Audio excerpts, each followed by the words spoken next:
ഇടുക്കിയിലെ UDF സ്ഥാനാർത്ഥി Dean കുര്യാക്കോസിനെതിരെ അധിക്ഷേപ പ്രസംഗവുമായി MM മണി. ചത്തതിനൊത്ത് ജീവിച്ചിരിക്കുന്നുവെന്നും പരാമർശം. ഡീൻ പൗഡറും പൂശി ഫോട്ടോ എടുത്ത് നാട്ടുകാരെ കാണിക്കാൻ നടക്കുന്നു. വിദേശികളെ ചുമക്കുകയാണ് ഇടുക്കിക്കാരുടെ പണിയെന്നും മണി. തെറിയഭിഷേകം നടത്തി ശ്രദ്ധ തിരിക്കാനാണ് MM മണിയുടെ ശ്രമമെന്നും ഡീൻ കുര്യാക്കോസും പ്രതികരിച്ചു.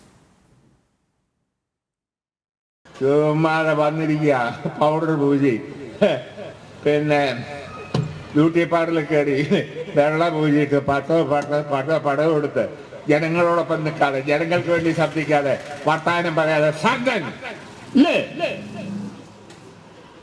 സംഘന്മാരുടെ ഏൽപ്പിക്കുക. ശ്രീ MM മണി ജനാധിപത്യ മുന്നണി സ്ഥാനാർത്ഥിയായി മത്സരിക്കുന്ന എനിക്കെതിരെ തെറി അഭിഷേകം നടത്തിയത് ഞാനിങ്ങനെ ചാനൽ വാർത്തകളിൽ കാണുകയുണ്ടായി. എന്നെ സംബന്ധിച്ചിടത്തോളം ഇതൊരാദ്യത്തെ അനുഭവമല്ല. അദ്ദേഹം സ്ഥിരമായി എനിക്കെതിരെ ഈ വിധത്തിലുള്ള ഭാഷാപ്രയോഗങ്ങൾ നടത്താറുള്ളയാളാണ്. അതിന് അദ്ദേഹത്തിന് എന്തോ ലൈസൻസ് കൽപ്പിച്ചു കൊടുത്തിരിക്കുന്നു എന്ന ഒരു തെറ്റിദ്ധാരണയിലാണ് അദ്ദേഹം പറഞ്ഞുകൊണ്ടിരിക്കുന്നത്.